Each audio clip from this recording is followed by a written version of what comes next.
Hello and welcome to the webinar. My name is Stephanie and I'll be providing production support during today's webinar. Before we get started, I'd like to go over a few items so you know how to participate in today's event. You should see a control panel on the right-hand side of your computer's desktop. In the control panel, you'll find an audio and a question section. You can listen to this session either by using your computer speakers or by phone. If you've decided to listen by phone, please be sure the phone call option is selected and that all of the audio information displayed has been entered. You'll have an opportunity to submit text questions to today's presenter by typing your questions into the questions section of the control panel.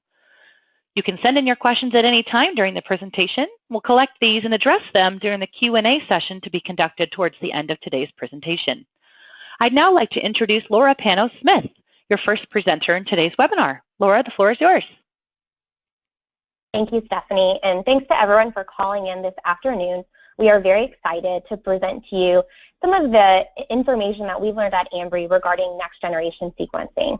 So the title of our talk is The Truth About Next-Generation Sequencing, and we chose to name it as such because although next-generation sequencing is a fantastic technology and is a game changer in the way we practice genetic testing, it also has some limitations that we would like to discuss today, specifically ways labs such as Ambry are choosing to overcome those limitations.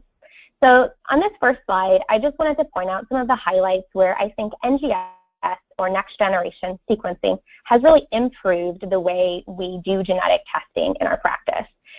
Speed, we can do many genes at once, if not the entire exome, much faster than we could have done in the past using older technologies such as Sanger sequencing. We know that this technology has reduced costs when comparing doing 20 genes via Sanger sequencing versus 20 genes via NGS. There's a clear cost advantage for using the next generation sequencing technology. And we have a lot of flexibility. We can do small panels, individual genes, all the way up to an exome or genome level. And with NGS, we also do have the ability to detect alterations that we're unable to detect on Sanger sequencing or other methods, such as gross rearrangements, large deletions, duplications, things like that. So while next generation sequencing has changed the way that we apply genetic testing on both our clinical and research level, it does also have some observed flaws. We know that there's a higher rate of artifacts or false positives with NGS that require additional technology such as Sanger confirmation or statistical thresholds. We know that there are areas that are particularly difficult for high throughput sequencing, such as homopolymer stretches, some of these AT or GC rich regions.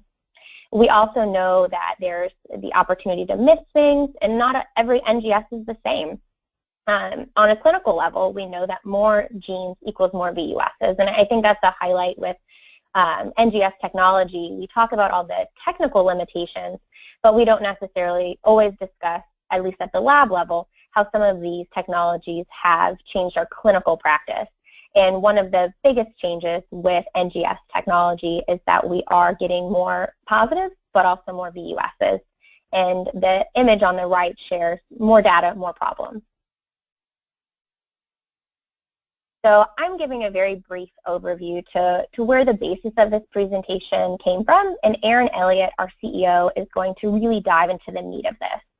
So the first thing he's going to dive into is how we're confirming variants likely pathogenic, and mutations within the laboratory, and some of the literature and data to back that up.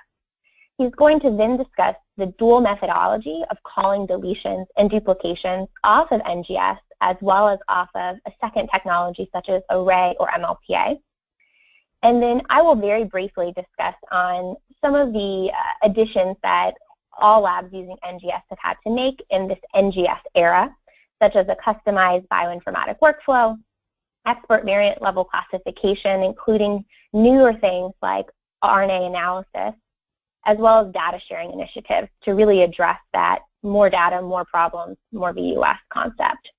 So I will go ahead and introduce Aaron, but before I do so, I want to share with you guys the fact that we are going to do a couple polling questions. So at various points throughout the presentation, Aaron will stop and ask for a poll.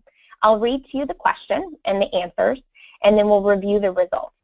So hopefully it's very easy to participate, and if anyone has any technical questions or limitations, please do chat with Stephanie, our presenter, and she can assist.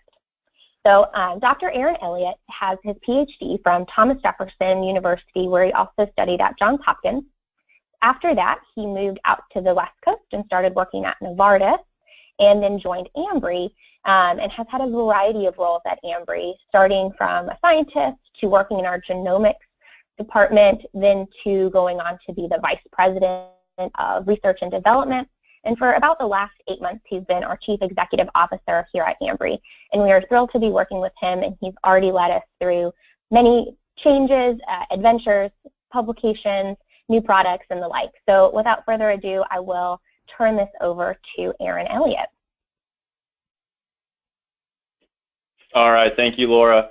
I like leading through adventures. I like that. That's I want to thank everybody for joining the webinar today. And I'm really happy that so many people are interested in some of the challenges that diagnostic labs are faced with right now, especially on the quality front and on the accuracy front. Being the head of the R&D department at Ambry for about 5 years, it's obviously something that's very near to my heart. And I spent a lot of time thinking about quality and accuracy as far as the testing goes. I really think the timing of this webinar and these discussions really couldn't be any better than they are right now, especially with this flood of new companies and new tests hitting the market, seems like every month. It's really important for the individuals ordering these tests to understand the differences between them, the differences in the methods, the differences in the technologies, because it is true that all tests aren't created equal. Being in this business, Ambry Genetics, for over 17 years, we consider ourselves pioneers in really leading the industry through different technology changes, be it from Sanger sequencing in 1999 to being one of the first labs to offer next generation sequencing in 2010. It's important that there's no sacrifice for experience. There's no substitute for experience. And it's important that all these methods and technologies are implemented appropriately at the appropriate time and in a very responsible manner. So when you're trying to compare laboratories, compare testing, it's one thing to always look out for is transparency of the lab, that they're actually saying what they're doing, and it's not smoke and mirrors. When you're comparing tests, comparing labs, I think, in my opinion, pretty much all tests can pick up about 95% of mutations.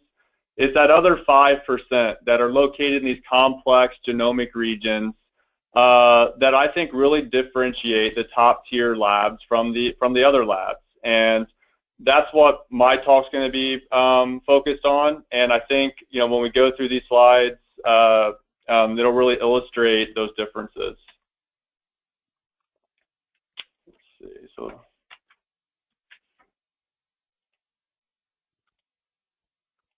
Not having control here. Okay, sorry about that. So the first thing I want to discuss is the different target enrichment platforms. And really everyone's using one of the two. It's either primer-based target enrichment or probe-based target enrichment. And there's different advantages and disadvantages depending on what target enrichment platform you're using. So when you talk about primer target enrichment, primers are typically about 25 base pairs in length. One of the big advantages of primer-based enrichment is it's fast. So as opposed to probe-based enrichment, where you have this hybridization step, which typically can cost about a day in turnaround time, primer-based enrichment doesn't have that. So you have a much faster protocol with primer-based enrichment. Low input. So primer-based enrichment, you can typically input very, very low amounts of DNA material. So things like tumor sequencing, hotspot panels, you have an advantage with primer-based target enrichment. Because the primers are so small, you have a lot of flexibility when you're designing them on where you can place them. So you can typically work around these complex genomic regions, these repeat regions, high GC-rich regions, and typically get 100% coverage when dealing with primer-based target enrichment. And because these primers are so specific, because they're so small, you generally have very limited off-target reads. So typically with a primer-based enrichment, you can get 99 to 100% of your reads on target, which really translates into having to do less sequencing than you would have to do for a probe-based enrichment. Now, because of that, you get very high coverage. So it's not unusual for a primer-based enrichment test to have 10,000x average coverage. But what's important to understand when you're talking about coverage is in primer-based enrichment, the true coverage can really not be determined. And really that's because when you're dealing with primers, the stop and stop coordinates are always the same. So when you're looking at your sequencing reads, which is what's illustrated here in this image, your sequencing reads all stack upon one another. So you can't distinguish what the original template is, and you cannot remove your PCR duplicates. So in that reason, you can't really determine what the coverage is, and it's very hard to do deletion duplication analysis because the coverage typically is not consistent. It's something that we've tried at Ambry on primer-based enrichment, and in our experience, it's very hard and very low accuracy. Now, the big disadvantage that you always hear with primer-based enrichment is allele dropout. So allele dropout is where you have a polymorphism or a mutation that's underneath your primer binding site, which is enough to throw off the primer sequence so that you have allele dropout. Now, when this happens on the wild type allele, you can typically catch it because you get a suspicious homozygous mutation call, which you can then confirm on next generation sequencing again, or you can look at the Sanger sequencing results to show that you had allele dropout. Now, the problem is when that allele dropout occurs on your heterozygous mutant and a read looks wild type. In these cases, you would get a false negative and you can't determine that you had allele dropout. Now, the way you can limit that is to highly tile your primers in your region of interest. So in figure B, where you would have amplicon 1 dropout, in this instance, you would have amplicon 2 that could cover the mutation of interest, and you would still pick up the mutation. But this is a big advantage of disadvantage of primer-based enrichment, and is one of the major disadvantages of Sanger sequencing. So probe-based enrichment is what Ambry uses for all of its large NEX panels. And with probe-based enrichment, you have a probe typically about 120 base pairs in length. And because these probes are so long, you don't have to worry about allele dropout. So typically these probes can tolerate up to 7 mismatches underneath the probe binding sequence. Now what can happen is you can get allelic bias where even though the probe does hybridize, it doesn't hybridize as efficiently as the wild type allele, so you can get skewing in your heterozygous ratios on the sequence readout. Now, because these probes are so long and they don't have allele dropout issues, and they can still hybridize when there's mismatches, you do get a fair amount of off-target reads. So these probes can also hybridize in other regions of the genome that are similar, and then you have to filter out these reads bioinformatically. So you typically have to do more sequencing with probe-based enrichment than you would have to on primer-based enrichment. Technically, one of the big advantages of probe-based enrichment is it's very easy to add genes. So you can have a large probe pool of genes, and as new genes become characterized, you can easily spike those genes into your probe pool, do the validation, and add them to your assay. There's also no size limitation. As you all know, we can do exome sequencing off probe-based enrichment, which isn't feasible doing primer-based enrichment. And importantly, every read on probe-based enrichment is a unique read. So you can get very confident calls at low coverage. And I would argue that 10,000x coverage on primer-based enrichment is not as good as 100x coverage on probe-based enrichment. And really that's because when you're shearing your DNA and hybridizing it, every read has a unique stop and start coordinate. So that allows you to remove the PCR duplicates bioinformatically, which results in having every read at the end being a unique read. And because of this, it allows you to do things like deletion and duplication calling much easier, because the coverage is much more consistent on probe-based enrichment than when you're PCRing to saturation with primer-based enrichment. So this is an example of a typical workflow for our germline assays at Ambry. We just opened a new lab, a 65,000 square foot lab, where we've highly automated every process in the lab workflow. So we can start with either blood or saliva. We do the DNA isolation, and at that point, an aliquot of that DNA goes to our mass array DNA fingerprinting assay. And what this assay does is it looks at 40 different SNPs and also looks at some gender identification markers. We then also take that same sample and we go through our bait capture and our typical sequencing. And then at the very end of the sequencing, we match up our mass array data with our next generation sequencing data to make sure that it's concordant. And obviously that corrects for any sample swaps, but also more importantly, it acts as its own accuracy sample. So you can look at these 40 SNPs and look at them on the next generation sequencing data, and you can get a good idea of the quality of the runs based on the concordance of the two platforms. Now, one thing we do that's unique than a lot of labs is we also do array CGH concurrently with next generation sequencing for deletion duplication analysis. So we do them both at the same time and then compare the results at the end. Based on the sequencing results, we then Sanger confirm, or in deletion duplication situations, we can do a wide variety of different technologies such as MLPA, qPCR, breakpoint, gel electrophoresis, or microarray. So the first thing I want to talk about today is the need to confirm next generation sequencing variants. And this is a big debate in next generation sequencing, and it's really a big debate in the diagnostic industry right now. Do you have to confirm these variants? And when we looked at the data that was publicly available that people were referencing to as evidence that you do not need to Sanger confirm variants or confirm variants at all, to us the data was very weak.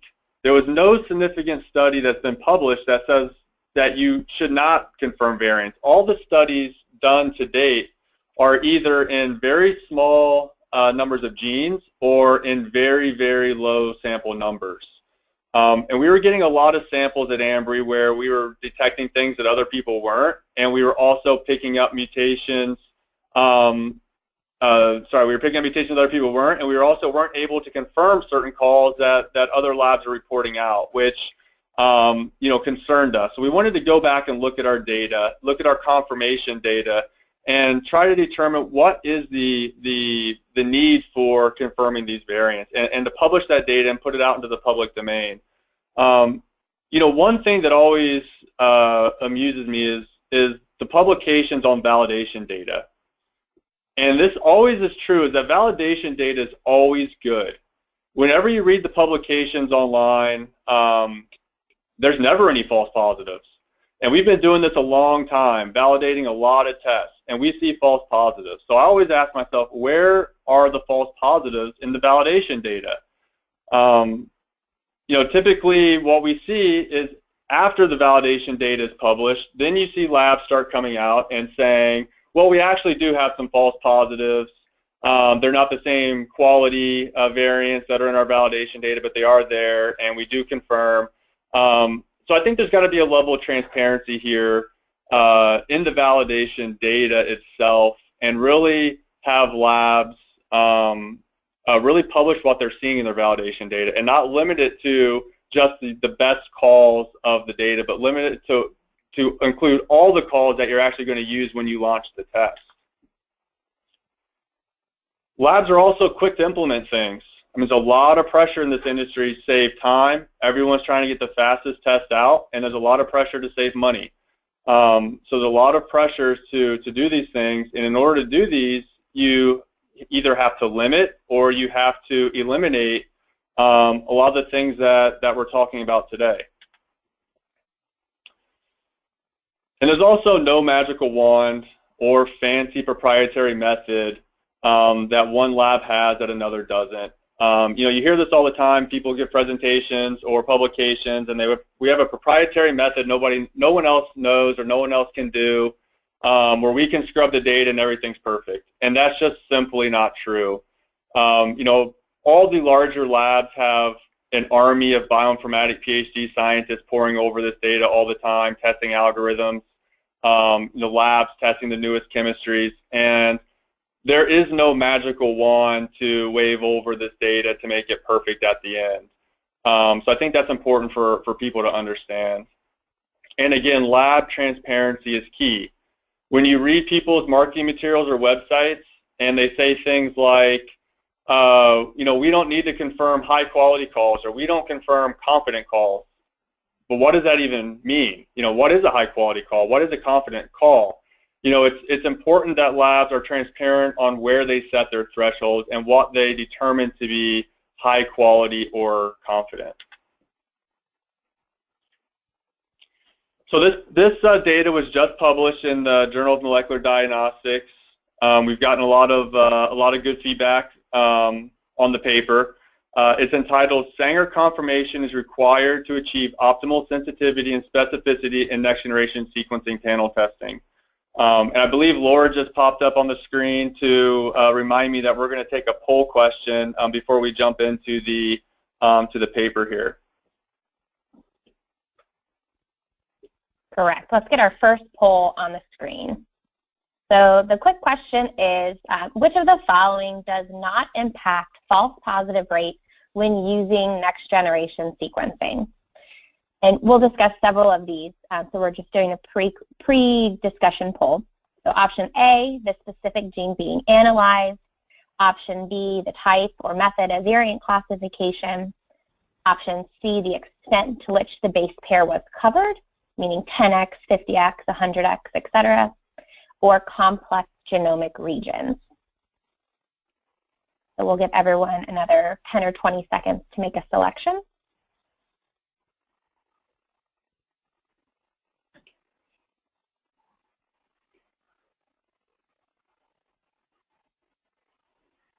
All right, Stephanie, let's see what we have. All right, so many of you got this question correct. The variant classification does not impact the false positive rate when using next generation sequencing. It affects many other things, but not that false positive rate on the technology. Things that do impact it, Aaron will discuss in detail, such as the specific gene being analyzed, the extent of base pair coverage, and the type of genomic region. So I will pass it back to Aaron to discuss. All right, thanks, Laura. So the study that we did is we looked at 20,000 consecutive hereditary cancer next-generation sequencing panels, and these composed of 47 different genes. And what we did is we looked at our data where we Sanger confirmed 7,845 non-polymorphic variants. And when we talk about non-polymorphic, we're talking about pathogenic calls, likely pathogenic calls, and variants of unknown significance. What we found is we had a false positive rate of about 1.3% in the data set.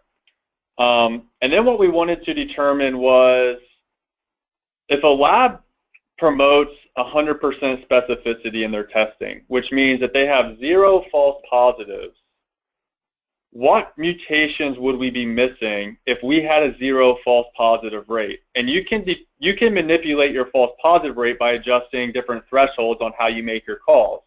So everybody could have a 0 false positive rate. So we bioinformatically simulated this, and what we found is when we had a 0 false positive rate, we ended up sacrificing the sensitivity of our assay and missing 2.2% of true variants. So the take-home message of the paper is you need to find that balance between sensitivity and specificity when you're processing your assays. And that you really do need to have Sanger sequencing or a different confirmation method for optimal sensitivity. And always be suspicious of assays that cite they have 100% specificity solely on the next generation sequencing data alone. So now I'm just going to take you through the figures of the publication. The first thing that we did, and this is something that we do routinely at Ambry, is we track the frequency of the benign polymorphism. So even though we don't confirm benign polymorphisms, it is a good quality control check to track them. So in our 20,000 sample data set, we had 1,130,361 benign polymorphisms, and that represented 692 unique ones. And what we plotted is in the figure A, on the x-axis, you have our allele frequency of these variants, and on the y-axis, you have the ESP public database frequency. And the same in B, except you have the 1,000 genome database frequencies. And what you can see is this very strong correlation in frequencies between our data set and the publicly available data sets. So that's a good quality control checkpoint to always have in your assays as you're processing large volumes of samples. We then looked at the characterization of these next generation sequencing false positives. So again, we Sanger sequenced 7,845 variants, which is represented on the dot plot. In green, you have your Sanger confirmed variants, and in red, you have your Sanger cleared. So these are your false positives in red. On the y-axis, you have the coverage, and on the x-axis, you have your heterozygous ratio. We had 1.3% false positive rate, so that equals about 99 variants, 46 of those being unique. The false positives had a mean het ratio of about 16%, and it ranged from 10 to 40%. And we had a mean coverage of 223x. And as you would expect, these false positives are located in these complex genomic regions, these regions that are hard to enrich and hard to sequence through. So 47% of the false positives are in these high ATC-rich regions, 20% in GC-rich, 14% in homopolymer stretches, and 2% in highly homologous pseudogene regions. About 17% had no evident genomic cause. Another interesting fact is that the false positives are not evenly distributed across the genes. So out of the 47 genes that we looked at, we had 27 that had no false positives. The 20 genes that had false positives, you had a wide range as far as the frequency of the false positives, with the highest being MRE11A and NF1 all the way down to CHEK2. And interestingly, 26% of false positive variants had been Sanger confirmed in the past and present in our database. And the reason that's important is because a lot of times what labs would do is they'll confirm variants a certain number of times, and then once it's confirmed a certain number of times, put it into a database and say this never needs to be confirmed again. And our data shows that that can be dangerous, as you could be reporting out false positives, because a lot of times these false positives occur in the same regions that the true calls occur. True calls are more common in complex genomic regions, which makes sense when you think about how mutations arise. So we actually had an MUTYH mutation in our data set, which we confirmed over 200 times and was a false positive 3 times. And it was located in a very high GC-rich region. So that's an example of why it can be problematic to put something in a database that says it never needs to be confirmed again once it reaches a certain number of confirmations. And one thing that you can easily see on the dot plot is that the false positives are intermixed with true calls. When you look at low heterozygous ratios and when you look at the coverage, you do see this intermix of variants. So based on our data, a conservative threshold to be able to limit Sanger confirmation is variants that are over 40% heterozygous ratio and over 100x coverage. These are variants that we would consider highly confident where you could minimize your Sanger confirmation. Anything that does not meet these criteria in our data set needs to be Sanger confirmed.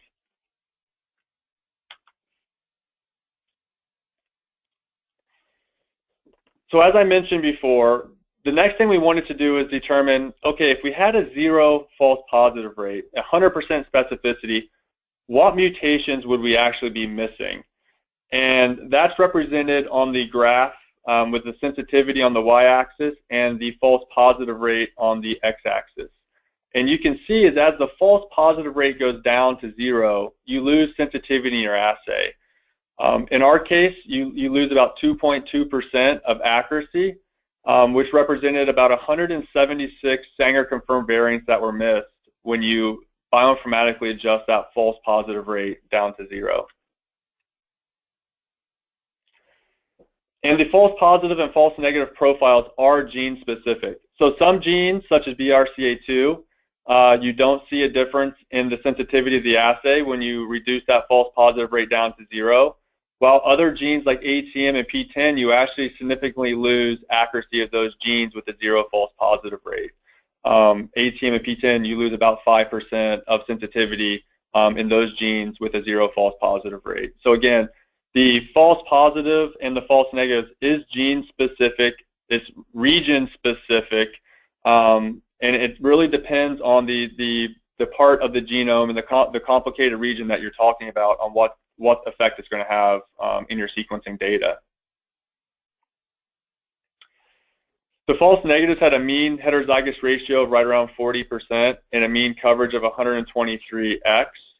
18% had a het ratio below 30%, and over 50% had coverage under 100x. And again, these are very similar metrics attributed to false positives. The false negatives, similar to the false positives, did not occur in every single gene. Out of the 47 genes that we analyzed, 13 genes had a reduction in sensitivity when you had a 0 false positive rate. The largest effect being in MSH2 gene, down to NF1. As you would expect, as you decrease your sensitivity of your assay, you start missing things such as mosaic mutations. So in our data set, we would have missed 7 mosaic mutations if we had a 0 false positive rate, 4 in ATM, 1 in BRCA1, 1 in CHEK2, and 1 in RAD51D. Similar to false positives, the false negatives are located in these complex genomic regions, 46% in AT-rich regions, 9% in GC-rich regions, 3% in pseudogene regions, and 8% in homopolymer stretches. MSH2 is a good example of how you'll sacrifice accuracy when you have a 0 false positive rate. So there's a splicing mutation that occurs in a very difficult homopolymer stretch of 27 adenines represented in figure B. In our data set, when you reduce the false positive rate down to 0, we would have missed that mutation 5 out of 6 times. And you can see the sensitivity of the MSH2 assay dips below 85% with a 0 false positive rate.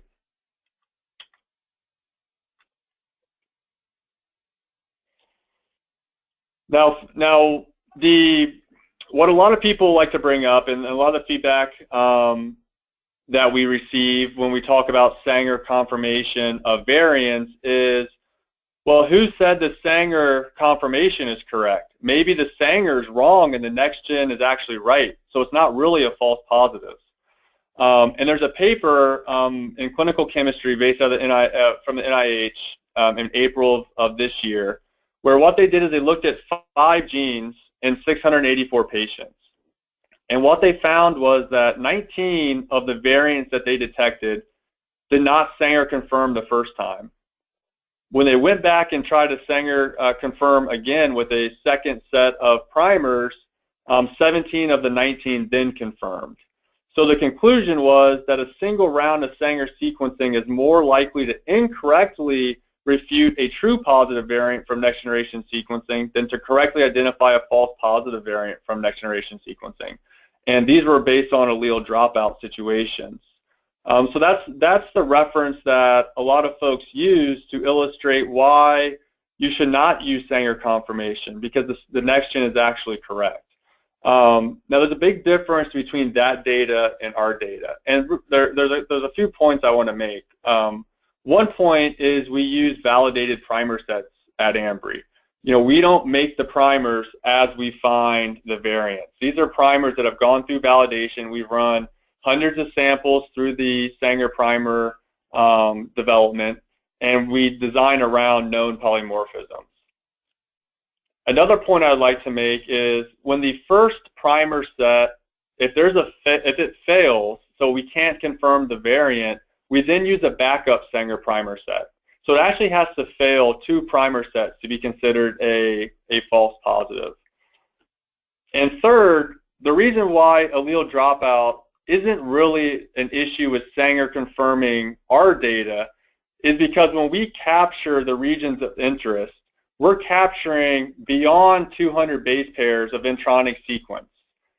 So we have the next generation sequencing data to see where our Sanger primers sit.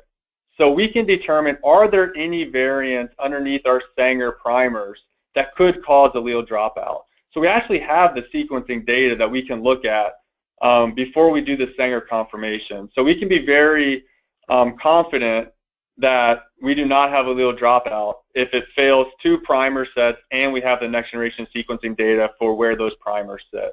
So that's really, I wanted to point out the differences between our Sanger confirmation and the NIH clinical chemistry paper that a lot of people use as a reference for not needing to do Sanger confirmation. And the 2 figures here on the screen represent 2 exons, one in BRCA1 and one in BRCA2, where it shows the distribution of reads beyond 200 base pairs, which is located in that red box. So that red box represents 200 flanking base pairs of the exon.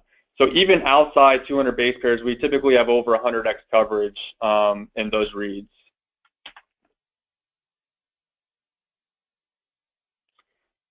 So in summary, our data set really illustrates that labs that don't incorporate Sanger sequencing or another confirmation method into their next generation sequencing workflow, they're either going to report out false positives or you're going to miss mutations. It's one or the other if you don't do any confirmation.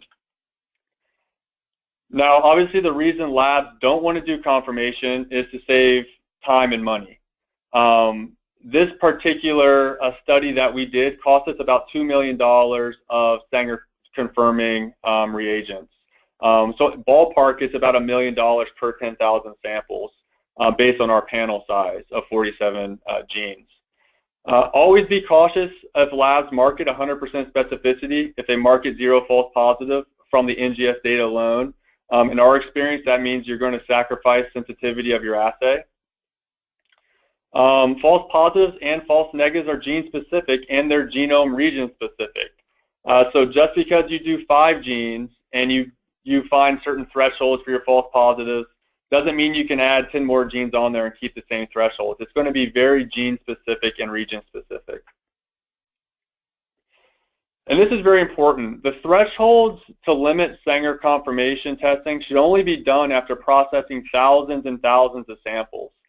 This isn't something that can be done at the validation stage. And an easy explanation of that is if you look at our data set. We did 20,000 samples and we had about 100 false positives in that 20,000 sample data set. So if someone were to do 10,000 samples looking at our same 47 genes, they would expect to see 50 false positives. Okay, well, keep going. If you were to do 1,000 sample validation, now you're looking for 5 false positives if you did the same 47 genes. What's more likely to do 100 sample validation? That's pretty standard validation size for most labs. You'd be looking for less than 1 false positive in your data set if you did the same 47 genes that we did. So when you're doing your validation, you do 100 samples, you may not see any false positives, and you may conclude that we don't need to do Sanger confirmation, and you would be falsely assuming that just because your sample numbers are too low. So at Ambry, we like to not limit that to the validation stage. Wait till we process thousands and thousands of samples before we implement any thresholds and any confirmation metrics that we use. I now want to pause before going on to the next section that Laura's going to have another poll question. All right, and this poll is going to be an opinion question, so I'll have Stephanie pull that up for us. So the question is, do variants need to be Sanger confirmed or confirmed by another secondary technology? Absolutely not, depends, absolutely yes, or undecided.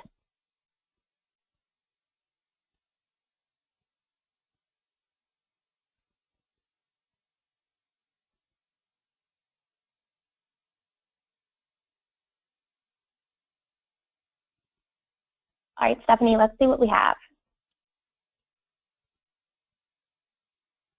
All right, so it looks like Aaron was relatively convincing in his explanation of the need for Sanger sequencing.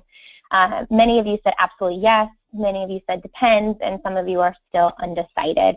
As he mentioned, it is a very controversial topic with lots of different opinions, so thank you for participating in that poll. I will pass it back to Aaron to discuss confirmation of deletions and duplications off of NGS. All right, thank you. So the next thing I want to talk about is it time to call all CNVs with next generation sequencing data? And again, this is another debate topic in diagnostics. You know, can you do this? Obviously, we all want to do it. It would save us a lot of time, and it would save us a lot of money to be able to call all deletions, duplications using next generation sequencing. So the first thing I want to talk about is microarrays, array comparative genomic hybridization, which many consider the gold standard of deletion duplication detection. And basically how the designs of these microarrays work is you're going to highly tile your probes in your exonic regions and then thinly tile them into the intronic regions. Now the limitations of microarrays is that single exons can be pretty difficult to detect depending on the number of probes that you can squeeze into that region. And when I say number of probes, I mean unique probes, not just replicating the same probe over and over. Typically, it requires 5 probes consecutively to make a call. So as you can imagine, it can be very difficult to make smaller and smaller calls based on the number of probes that you need to identify a deletion or a duplication. Pseudogene regions can be very difficult to detect off microarrays because, similar to using it for target enrichment, a probe that binds in another part of the genome, it also could bind your gene of interest. It's the same thing with microarrays. You can get a lot of noise when trying to do deletion duplication analysis off an array on things like NF1 or CHEK2, for instance.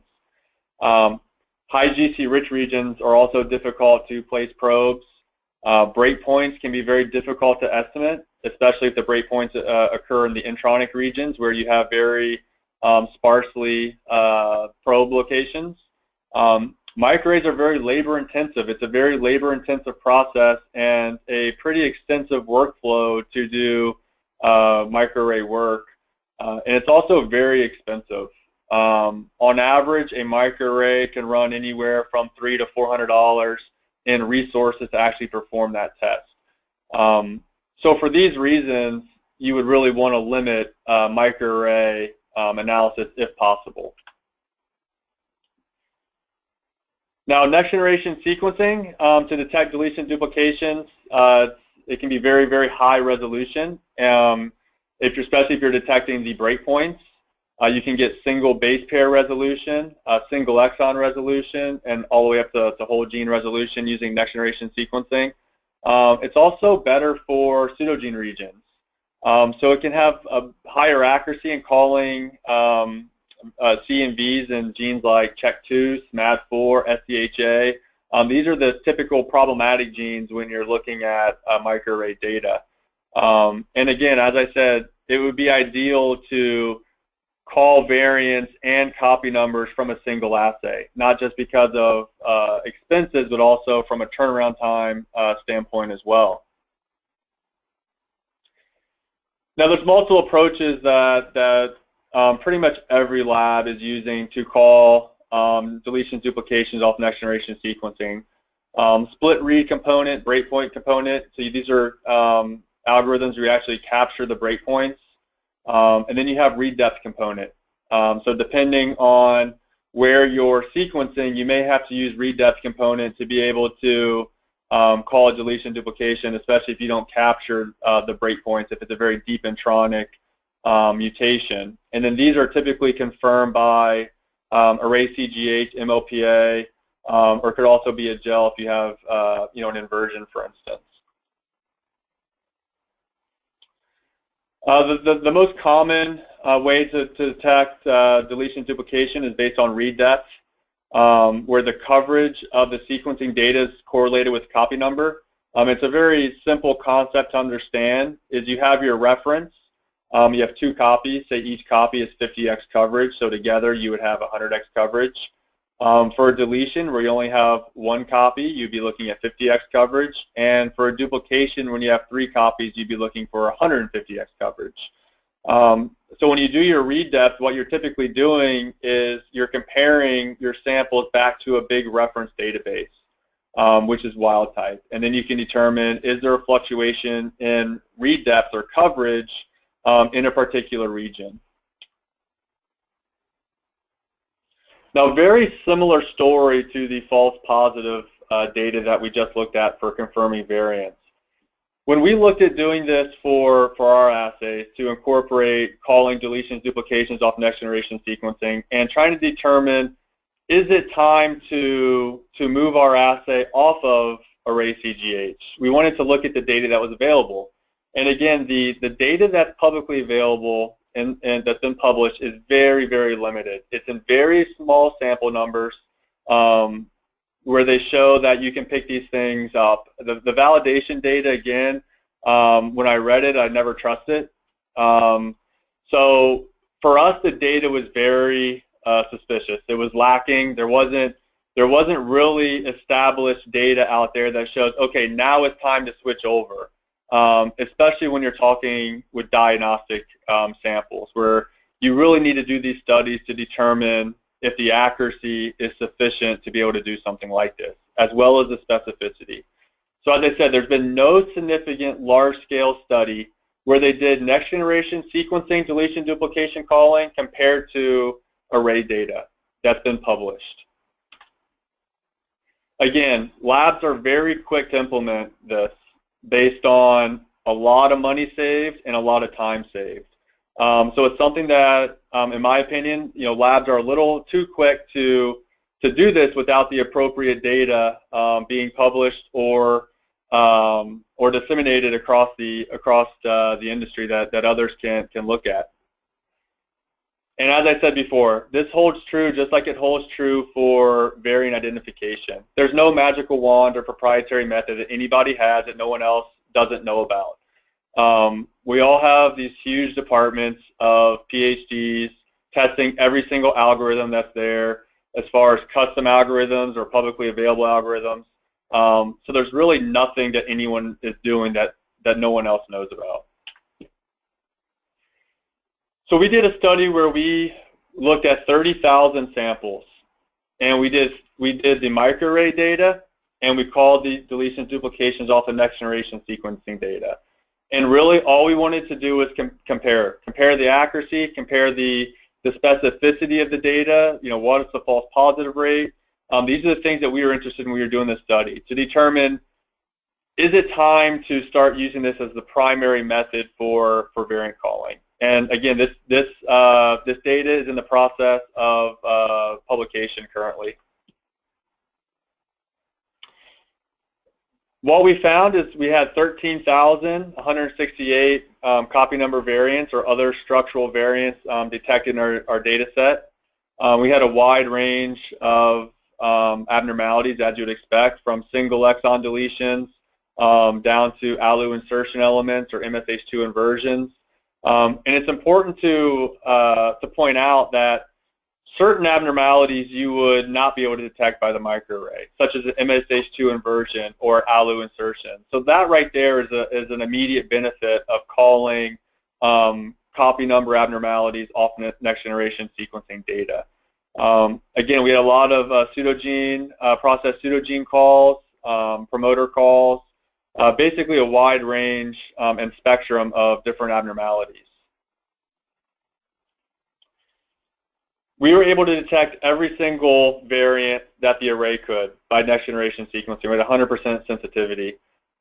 Interestingly, we identified 44 different abnormalities that the array missed, but we were able to confirm by a secondary method, in this case, MLPA. That included 14 single or double exon CNVs where the probe coverage on the microarray isn't sufficient to make the call. And also a large number of abnormalities in these hard-to-target regions in SDHA and CHEK2, for instance. Now, one thing that we did determine is that the quality control is very critical when you're trying to call deletions, duplications off next-generation sequencing. So since you're making calls based on consistency of probe coverage, it's not uncommon for samples to fail this quality checkpoint, where you can get false positive duplications or deletions based on inconsistent coverage data. And it's really this coverage fluctuation that can cause these false negatives or false positives. So in our experience, about 5 to 15%, depending on the run, fail QC, designed for copy number identification. And these samples have to go back for reprep in order to pass the QC metric. As you can see from the figure, the top figure represents a good quality coverage sample compared to the bottom panel where you see a broad fluctuation in coverage and you can get these false positive calls. Now, when you're looking at a large number of genes, it's very evident when a sample is bad quality because you'll get a large number of copy number variants, whereas typically you only get 0 to a couple, depending on the number of genes that you're looking at. Now, very similar to next-generation sequencing variants with the false positives, you have the same effect when you're looking at calling deletions, duplications. And you really need to find this balance between sensitivity and specificity. So when you look at the dot plot, this is, I believe, 8,000 samples representation. On the x-axis, you have your z-score, which is equivalent to a quality score of your read. And on the y-axis, you have the log 10 coverage. And what you can see is you have most of your false positives in red have this very low z-score, quality score. But you do see, in this instance, a real call that mimics a false positive that has a low z-score and a lower coverage. And what you also see is that you have these false positives that also are intermixed with your true calls based on the intermediate z-score and coverage.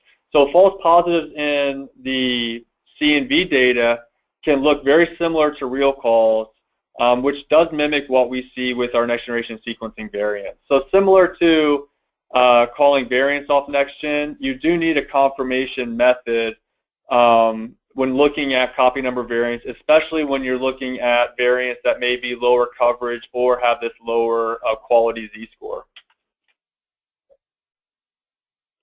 So in summary with the CNV analysis, this is by far the biggest study that's going to be published, 30,000 samples containing both next-generation sequencing and microarray data concurrently.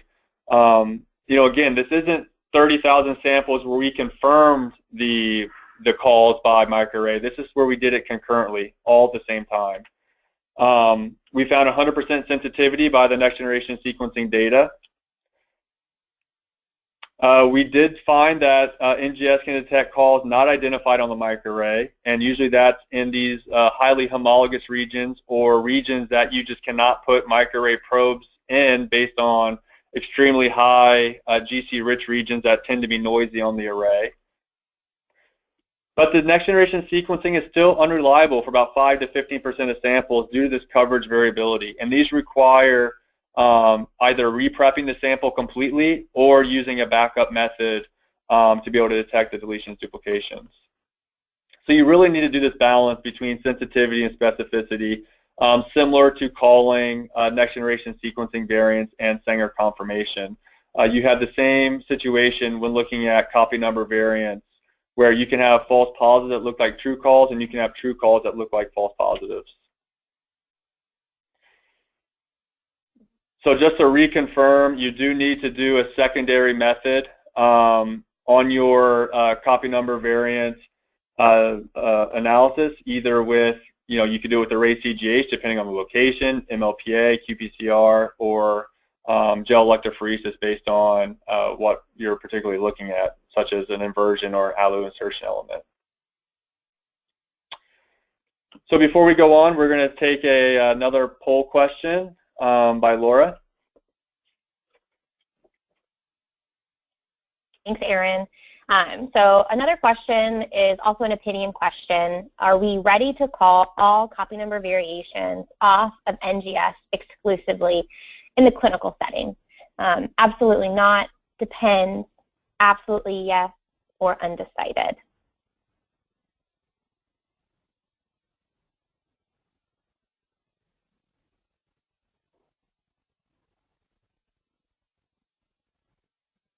All right, let's see what we think. All right, so many of you are still wary of calling CNVs exclusively with NGS data, while some of you are a little bit more confident in the ability to do so. All right, so before I get started, I'm just going to quickly go over a couple of the clinical issues that we face in genetic counseling practice and in genetic testing, and then we will stay on. I know we're going to be past the hour-long session for Q&A, so if you do have any questions, please feel free to type them into the chat box, and we will be able to address as many as we can. If you have questions that we don't get to, feel free to reach out to myself or somebody on the Ambry team, and we will direct that question to the right person. So thank you, Aaron, very much. Stephanie, let's go back to the slides. All right, so what I'm calling the modern day genetics crisis is the amount of variants that we're forced to deal with and the inter-lab discrepancies.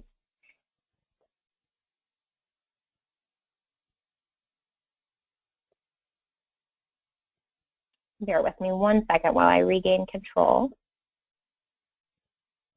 Perfect. So one thing I want to point out is that many of us are using a very similar variant assessment algorithm. We're looking at different components that assess the function of a variant. We're looking at pathogenicity using different studies, models, databases, and then we're also looking at the fitness. Is this evolutionarily conserved? What's the population frequency data, in silico models, etc. Many, if not all, labs are using a very similar model, and we're also basing this off of ACMG, IARC, and cancer, and other gene-specific or specialty-specific databases. Yet we still do have varying interpretations when the final report is issued. And there's a couple of different things that is due to. Some of it's interpretation, others is access to data, such as segregation and co-occurrence data, and another one is function data. So I do want to briefly mention the importance of function. And in the past, with using the ACMG guidelines and other guidelines, laboratories and scientists have been utilizing data available in the literature. Functional studies often took a lot of time to see if that RNA functioned. These were rare, so you have to look at each individual alteration, and so you have to have seen the alteration and have the funds and the interest in doing that study. And then the study needs to have high quality. There's functional data that may or may not have the quality needed in order to change the interpretation of a particular variant. So all of these things limit the availability of this data for the commercial laboratory to use when interpreting variants. So one thing that Ambry's done, and I believe other labs have done as well, is try to take some of this variant or functional data and these studies in-house so that we can look at the alterations live as we see them in families. And the VUS lab works alongside, or actually there's two components to the VUS lab. So we have the family studies component, which is our DNA testing, and then we have the functional lab, which is the part of the lab that looks at how the splicing assays, in this case we're looking at splicing alterations, how they function. Does the protein have function or not? So the first step is a DNA NGS test. An alteration is identified, and this alteration is classified as a VUS. And we can either reach out to an individual or they can reach out to the laboratory if they're interested in participating in functional studies in this RNA lab. At Ambry, we're currently focusing on splicing alterations, and we're using a variety of methods to assess the splicing alteration, if it is pathogenic or not. And a lot of that was based off of this recommendations for best practice and standardized clinical testing, which a large portion of it was on behalf of the Enigma Consortium, which many of you may be familiar with. And this particular publication was published in Molecular Diagnostics and Genetics. So one of the reasons we chose to look at splicing variants is that within our cohort, there was a large number of variants that were unclassified. So when we first started establishing this variant lab, we looked at the number of splicing variants that we had seen in-house at Ambry, and at that time that number was 2006. And then when we looked at the current classifications, we saw roughly half were classified as a mutation or VLP, and another half was still classified as a VUS. These alterations have a high likelihood of being pathogenic, but without functional data, it is very difficult to classify them as such. So this is an example of a real case example. I did take out a lot of extra family members to try and simplify the pedigree. But we have a proband here who was diagnosed with ovarian cancer at the age of 44, and this individual tested positive for the C.5152 plus 5 G to T alteration in BRCA1. So we went ahead and tested her sister and mother for the alteration, and they both tested negative, and this is DNA testing. And then we tested her father, and he tested positive. So this was a family that qualified for RNA studies. And what we can do is look at the RNA function of the proband and these family members, and we test to see if the function is present in the wild type but absent in the alterations. And that gives us a big, big clue if the alteration is in fact pathogenic or not, and if it is impacting protein function or not. And in this case, the information was so strong, we were able to use this as a line of evidence in addition to several other lines of evidence that suggested pathogenicity, and we were able to upgrade this alteration from VUS to VLP. And this type of splicing assay is available on many different genes. It's not just limited to cancer testing, and it has proven to be very helpful, especially if we are close to upgrading something to a variant likely pathogenic, but we're missing a key line of evidence. This is a line of evidence that is very helpful, and RNA studies are far more informative than family studies using DNA only. Using DNA only, it often takes many meioses or generations where we can track this alteration or multiple families in order to use it as a line of evidence. With RNA studies, we are able to upgrade or downgrade or use the evidence as a line of evidence in our classification scheme much more often. So hopefully this will start to give families a relief of the VUS burden, especially in these rare alterations that may only have been seen in one family member. We would be waiting decades and decades for a functional study to be available from an academic lab for that particular alteration. So the other component to this problem is there's a lot of he said, she said going on in the industry. One lab calls it a variant, the other lab calls it a VLP, and as a clinical genetic counselor or a clinician doing genetic testing, many of us do not know where to turn, which lab is accurate, and more importantly, which classification should I be using to treat my patient. I don't want to over-treat them if it's a VLP, and I certainly don't want to under-treat them if it's mistakenly a VUS. So one of the things that Ambry and several other labs, including GeneDx partners and the University of Chicago, have worked together on is looking at ClinVar entries and classifying how concordant they are. And in this particular alteration, or this particular study that looked at over 6,000 alterations, we found about 4% had medically significant differences. Many others did differ. However, the differ was not clinically significant. And what I mean by that is a likely benign variant compared to a benign variant, or a pathogenic variant compared to a likely pathogenic variant, where we would not expect the medical management to change based on that difference. However, there were 4% that we thought were medically significant, and the classification would impact medical management. So this study looked at why these classifications were different, and some of them were due to differences in classification algorithms. So perhaps they were using a different threshold, or the weight of the evidence was different. Maybe we call this a category A, and another lab calls it a category B. So really due to interpretation differences. Then there was a section of these alterations that had differences in external evidence. For example, the alteration hadn't been analyzed in a year or 6 months, and a recent publication had come out that was enough evidence to move it up or down in classification. And finally, and the one I think is really most important and that we have more control over, is the differences in internal evidence. And so this is sharing data. This is proband and phenotype information. This is segregation and co-occurrence data. As we know, a lot of these alterations that are VUSs are seen in 1 or 2 or 3 families. And if there's 20 different labs doing genetic testing and we don't have access to that segregation or co-occurrence data, it's going to be very difficult to get the information that we need to classify these alterations. In this particular study, which has been presented at ACMG, ASHAG, as well as the ClinGen meeting, and is in preparation for manuscript, 85% of the discrepancies were resolved, which increases the total concordance from 88 to 91.5%.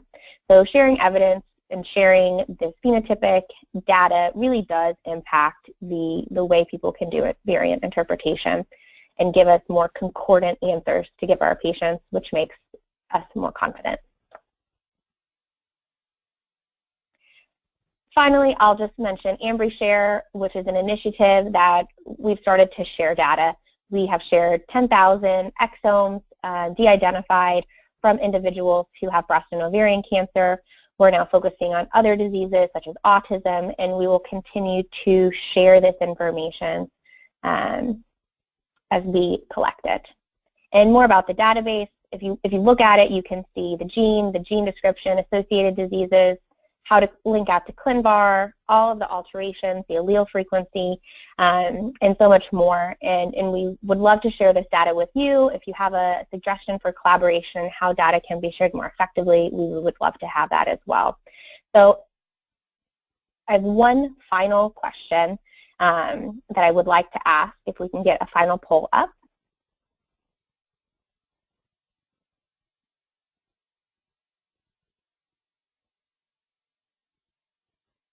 So another personal question, what component of next generation sequencing-based testing has impacted your practice the most?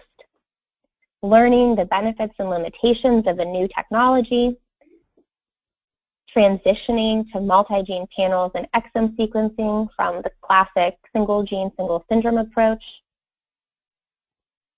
dealing with variant interpretation discrepancies between laboratories, or billing and insurance changes from switching to this new panel-based testing.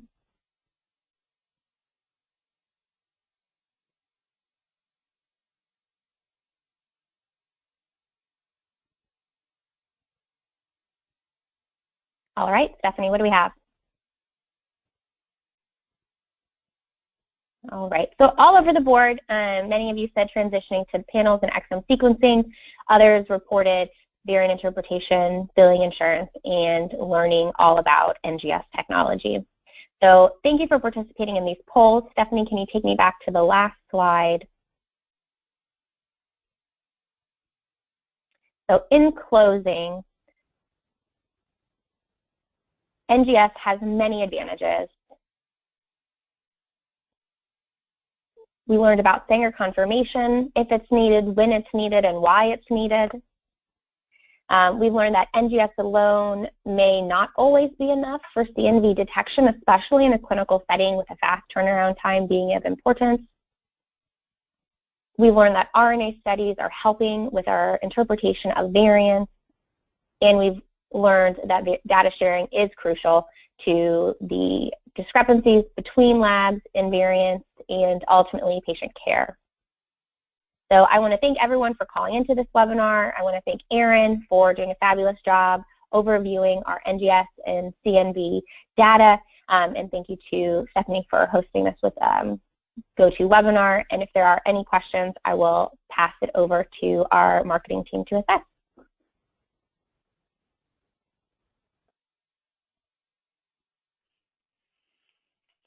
So at this time, we'd like to open it up for a Q&A session. Once again, you can submit your questions to our speakers by entering them into the questions section of the control panel located on the right-hand side of your screen. The first question is, from a business development perspective, how are you convening Ambry sequencing speed and accuracy to the marketplace? I'll field that one, Laura, if you don't mind. Please. So from a turnaround time standpoint, Ambry's very, very competitive in the marketplace, and we've been able to do that really due to our new lab, where everything is highly automated, very limited hands-on time at any point in the process. We've been very efficient during the lab processing. So incorporating some of these things like sample tracking with the mass array system, running microarrays concurrently and confirming variants, we're able to do very efficiently. Where at the most we're talking about a day or 2 days turnaround time effect if we have something that needs followed up on. From a pricing standpoint, it's pretty complicated. You have top tier labs, I would say, that are the top quality labs, and there's several of them, and we are all similarly priced currently. Now you have what I would call market disruptors, whose business models are to decrease the price of genetic testing. But even those companies, I would say, are right around the same price as Ambry right now. And when you talk about the price of a test, somebody's paying for the test, right? In Ambry's situation, it's typically an insurance company pays for the test. In a lot of other company situation that's promoting low price testing, it's investors are funding the tests right now. So even though the insurance company may not be paying for it, your 401k is paying for it currently. So right now, all the tests pretty much that do these sorts of processes are similarly priced when you take into account the revenues and the volumes of some of the other companies. And I think it's an important point to make that Ambry Genetics, when we're talking about a business environment, Ambry is not publicly traded. Ambry has no venture capitalist money invested in the company. So when we make decisions at Ambry, we're not basing it on test margins, how to reduce costs of our tests, and providing that feedback to Wall Street or our investors to squeeze profits. That's not what we talk about here. So our motivations are, I would say, very different than some of the other lab motivations that are out there.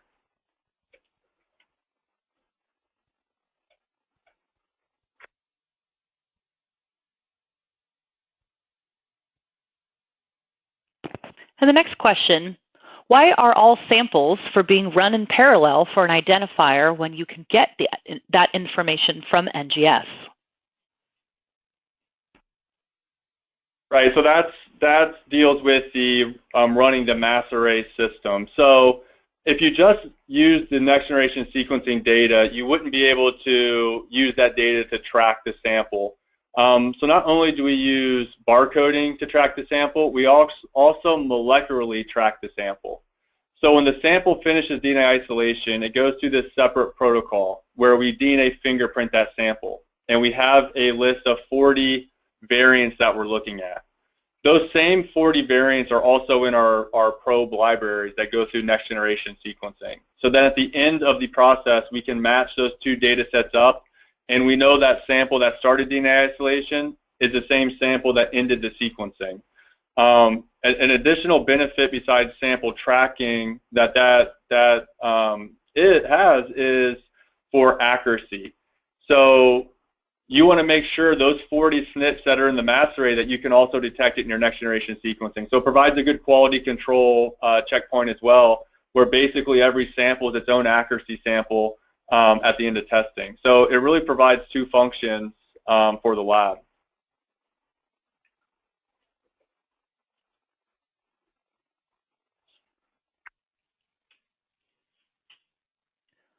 Ambry Share is interesting, but doesn't actually solve the data sharing problem you mentioned. For example, sharing co-occurrence or segregation data. Ambry does not put that into ClinVar, even though there is a place for it. How will you solve for this? That's a loaded question for sure. Ambry Share doesn't solve all of the problems alone. Neither does our contribution to ClinVar. Neither do individual publications or any of the initiatives. I think it is a greater challenge, and it's going to require us doing many initiatives to share data, co-occurrence segregation data, working individually with other labs or researchers, working collectively with larger consortiums or organizations. I definitely don't think that there's an easy answer for that, but we are certainly open to suggestion and are very interested in doing our part to share all types of genetic information with the community.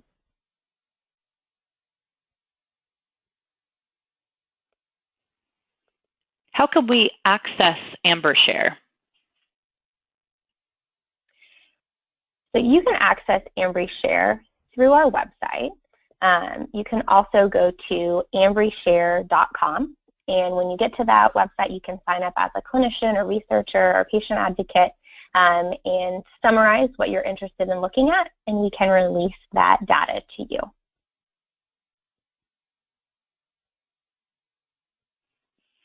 And that will be the end of our Q&A. Thank you for attending today's webinar. You will receive a follow-up email with a link to view the recording for today's session and access an important survey. On behalf of Ambry Genetics Corporation and our presenters, thank you for joining us and enjoy the rest of your day.